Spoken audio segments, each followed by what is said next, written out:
Hello everyone, welcome to Learn with Yasmin. আজি ভিডিঅ'ত আমি চাম ক্লাছ 11ৰ বায়োলজিৰ চেপ্টাৰ 5 পুষ্পক উদ্ভিদৰ দৈহিক গঠন আৰু আকাৰ। আজি আমি চাম ফুলৰ বিষয়ে। ফুল কি হয়? যেনেকুৱা মই অলৰেডি কৈছোঁ যে ফুল হৈছে এনেকুৱা এটা অংশ যাৰ দ্বাৰা আমাৰ যি উদ্ভিদ ৰাজ্য আছে উদ্ভিদ ৰাজ্যটো বৰ্তি আছে হয়নে। ফুল হৈছে কি প্ৰজননৰ অংগ। উদ্ভিদৰ প্ৰজনন কৰাৰ কাৰণে ফুল অতি প্ৰয়োজনীয় হয়। ফুলৰ দ্বাৰা নতুন নতুন উদ্ভিদৰ সৃষ্টি হ'ব পাৰে।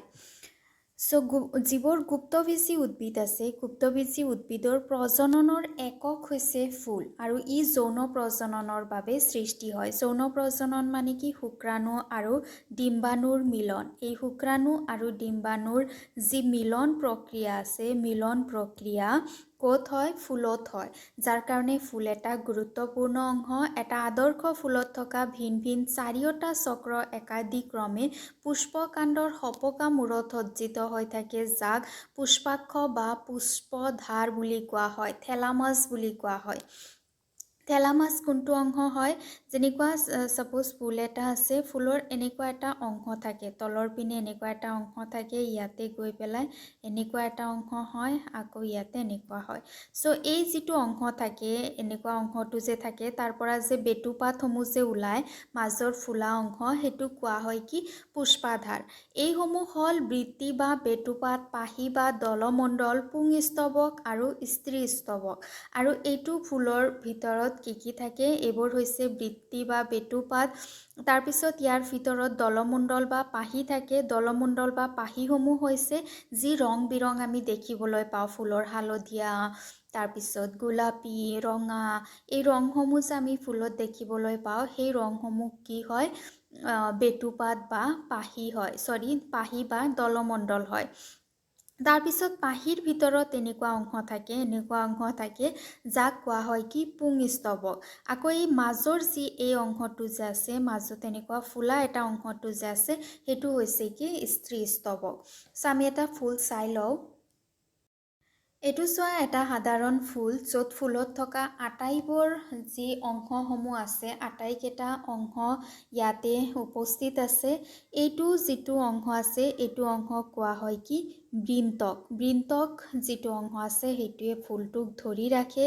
তাৰপিছত ইয়াতে আছে কি বেটুপাত। বেটুপাতসমূহ হৈছে যেতিয়া ফুলটো কলি অৱস্থাত থাকে, কলি অৱস্থাত ফুলটোক প্ৰতিৰক্ষা দিয়াৰ কাৰণে বেটুপাতসমূহ থাকে। যেনেকুৱা আমাৰ নিউবৰ্ণ বেবীসমূহক বহুত বেছি প্ৰটেকশ্যনৰ প্ৰয়োজন হয়, ঠিক তেনেদৰে ফুল যেতিয়া কলি অৱস্থাত থাকে তেতিয়া বেটুপাতে ইয়াক সংৰক্ষণ দিয়ে। এইবোৰ হৈছে দলমণ্ডল। এইবোৰ ফুলৰ পাহি বা দলমণ্ডল, যিবোৰ ৰং বিৰঙৰ হয়, যাক আমি সেইমতে আমি ফুলৰ ৰং ডিচাইড কৰোঁ, ফুলৰ ৰং কেনেকুৱা হয় বুলি আমি কওঁ। তাৰপিছত ইয়াৰ ভিতৰত এনেকুৱা মূৰ থকা কিছুমান অংশ দেখিবলৈ পোৱা গৈছে। এয়া চোৱা মূৰ থকা অংশ, এইবোৰ অংশ হৈছে কি পুংস্তবক। ইয়াৰ ভিতৰত কি সৃষ্টি হয়? শুক্ৰাণু সৃষ্টি হয়, উদ্ভিদৰ পৰাগৰেণু বা শুক্ৰাণু সেইসমূহ সৃষ্টি হয়। তাৰপিছত এই মাজত এটা অংশ আছে, এনেকুৱা চোৱা শকত এটা অংশ আছে, এনেদৰে সেইটো হৈছে কি স্ত্ৰীস্তবক, য'ত কি হয় ডিম্বাণুসমূহৰ সৃষ্টি হয়। এইটো হৈছে কি ফুলত থকা বিভিন্ন ধৰণৰ অংশ। এই অংশসমূহ এনেদৰে ফুলৰ ভিতৰত সজ্জিত হৈ থাকে। বৃত্তি বা বেটুপাত আৰু পাহি বা দলমণ্ডল আনুষংগিক অংশ, আনহাতে পুংস্তবক আৰু স্ত্ৰীস্তবক হৈছে প্ৰজনন অংগ বা চক্ৰ। এই যিবোৰ বেটুপাত আছে, পাহি আছে, এইবোৰ হৈছে কিছুমান আনুষংগিক অংশ। এইবোৰৰ দ্বাৰা উদ্ভিদে যিবোৰ পৰাগ বাহক থাকে, পৰাগৰেণু বহন কৰাৰ কাৰণে যিবোৰ বাহক থাকে, বাহকসমূহক আকৰ্ষণ কৰে, ৰাইট। যেনেকুৱা আমি ফুল দেখিলে ওচৰত যাওঁ, গৈ পেলাই আমি চুওঁ, তাৰপিছত আমাৰ হাতত পৰাগৰেণু লাগি ধৰিব, আমি গৈ আন এটা ফুলক চুম, তাৰপিছত সেই পৰাগৰেণু তালৈকে গুচি যাব। ঠিক তেনেদৰে জীৱ জন্তু, চৰাই চিৰিকটি, পোক পৰুৱাসমূহকো আকৰ্ষণ কৰাৰ কাৰণে থাকে। কিন্তু যিটো পুংস্তবক আৰু স্ত্ৰীস্তবক থাকে, এই দুটা হৈছে কি প্ৰজনন অংগ, য'ত পৰাগৰেণু আৰু স্ত্ৰী ৰেণুসমূহৰ সৃষ্টি হয়। লিলি হৈছে এনেকুৱা এটা ফুল য'ত বৃত্তি আৰু পাহি স্পষ্টকৈ দেখিবলৈ নাযায়, অৰ্থাৎ বৃত্তি আৰু পাহিক আমি ডিফাৰেঞ্চিয়েট কৰিব নোৱাৰোঁ ৰাইট। বৃত্তি তাৰমানে তলৰ অংশ যিটো থাকে ফুলৰ একে তলত যে সেউজীয়া অংশটো যে থাকে সেইটো অংশ আৰু পাহি অংশক পৃথক কৰিব পৰা নাযায়। যেতিয়া এটা ফুলত পুংস্তবক আৰু স্ত্ৰীস্তবক দুয়োটা চক্ৰ থাকে ইয়াক উভয়লিংগী ফুল বুলি কোৱা হয়। যেনেকৈ মই এটা ফুল এতিয়া দেখুৱাইছিলোঁ সেইটোত কি আছে পুংস্তবকত আছে হয়নে, পাহিৰ ভিতৰত পুংস্তবকসমূহ উপস্থিত আছে, আকৌ মাজত স্ত্ৰীস্তবক আছে। যদি এটা ফুলত পুংস্তবক স্ত্ৰীস্তবক দুয়োটাই থাকে তাক কি কোৱা হয় উভয়লিংগী ফুল বুলি কোৱা হয়। আৰু যদি অকল পুংস্তবক বা স্ত্ৰীস্তবক থাকে তাৰমানে এটা ফুল পুংস্তবক আছে আনটো ফুলত স্ত্ৰীস্তবক আছে তেনেহ'লে যদি এটা উপস্থিত থাকে তাক একলিংগী ফুল বুলি কোৱা হয়। সমানতা বা সমপৰিমিতিভাৱে ফুল হয়তো বা সমমিতি বা প্ৰতিসম নাইবা অপ্ৰতিসম হ'ব পাৰে।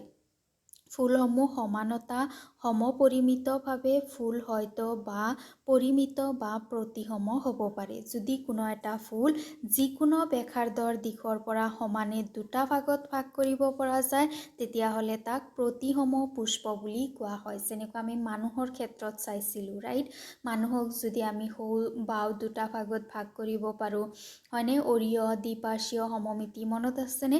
ঠিক তেনেদৰে উদ্ভিদৰ ক্ষেত্ৰতো যদি আমি ফুলটো ব্যাসাৰ্ধৰ পৰা অৰ্থাৎ মাজৰ পৰা যদি আমি এটা ফুলক দুটা সমান ভাগত ভাগ কৰিব পাৰোঁ তেতিয়াহ'লে তাক সমমিতি বুলি কোৱা হয়। ধৰি লোৱা ইয়াতে এনেকুৱা ধৰণৰ এটা ফুল আছে, এইটো ফুলক যদি আমি সমান দুটা অংশত যদি ভাগ কৰিবলৈ পাইছোঁ তেতিয়াহ'লে এইটো হ'ব কি এটা প্ৰতিসম ফুল। প্ৰতিসম ফুল বুলি ইয়াক কোৱা হ'ব।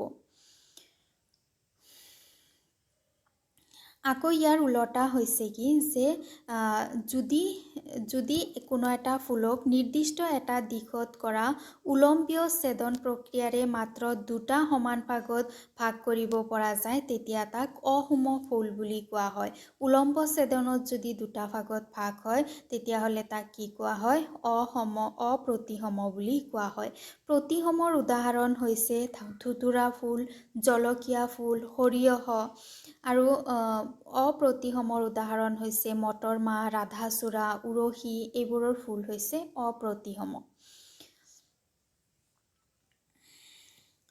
যদি কোনো এটা ফুলৰ কেন্দ্ৰৰ মাজেৰে যোৱা কোনো দিশৰ উলম্বীয় ছেদনৰ দ্বাৰা সমান দুটা ভাগত ভাগ নহয় তেতিয়াহ'লে তাক অসমমিত ফুল বা পুষ্প বুলি কোৱা হয়। যেনেকুৱা পাৰিজাত ফুল এচিমেট্ৰিকেল হয়নে, যদি ইয়াক আমি ছেদন কৰিব নোৱাৰোঁ দুটা ভাগত এইপিনৰ পৰা ফুলটোক কাটি যদি আমি দুটা ভাগত ভাগ কৰিব নোৱাৰোঁ তেতিয়াহ'লে তাক অসমমিত ফুল বুলি কোৱা হয়। এইবোৰ ডেফিনেশ্যন আৰু যিবোৰ উদাহৰণ আছে এইবোৰ মনত ৰাখিবা। ফুলৰ আনুষংগিক চক্ৰ বা উপাংগৰ সংখ্যা 3, 4 বা 5 নাইবা সেই সংখ্যাৰ গুণিতকৰ ওপৰত নিৰ্ভৰ কৰি কোনো এটা ফুলৰ তৃতীয়াংশক চতুষ্টীয় বা পঞ্চায়তাংশক থাকিব পাৰে।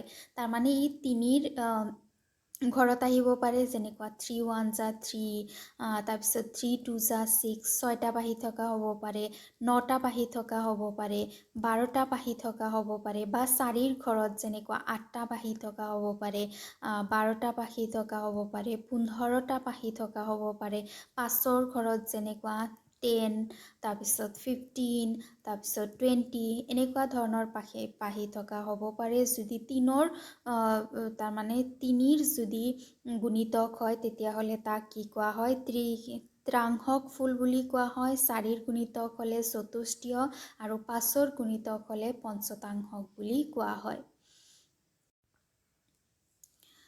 যদি পুষ্পাক্ষৰ গুৰিত থকা সহপত্ৰ বা সূক্ষ্মকৃতিৰ পাত থকা ফুলক সহপত্ৰযুক্ত আৰু নথকা ফুলক সহপত্ৰহীন পুষ্প বা ফুল বুলি কোৱা হয়। তাৰমানে পুষ্পাক্ষ যিটোৱে ফুলটোক ধৰি ৰাখে সেই পুষ্পাক্ষৰ গুৰিত যদি সূক্ষ্ম আকৃতিৰ যদি এটা পাত থাকে, সূক্ষ্ম আকৃতিৰ যদি পাত থাকে তাক সহপত্ৰযুক্ত ফুল বুলি কোৱা হয়। আৰু যদি তাতে পাত নাথাকে তেতিয়াহ'লে সহপত্ৰ সহপত্ৰহীন মানে কি নথকা তাৰ মানে সহপত্ৰ নথকা ফুল বুলি কোৱা হয় সো ইয়াতে তাৰপিছত আছে যে পুষ্পাক্ষৰ বিভিন্ন ধৰণৰ প্ৰকাৰ তিনি প্ৰকাৰৰ ফুলৰ বিষয়ে দিয়া আছে কি তিনি প্ৰকাৰ আছে আমি নেক্সট ভিডিঅ' চাম আজি ভিডিঅ' ইমানতে সামৰিছোঁ আজি ভিডিঅ' কেনেকুৱা পালা জনাবা ভাল লাগিলে লাইক কৰিবা বন্ধু বান্ধৱৰ সৈতে ভিডিঅ' শ্বেয়াৰ কৰিবা আৰু চেনেল সাবস্ক্ৰাইব কৰিবা থ্যাংক ইউ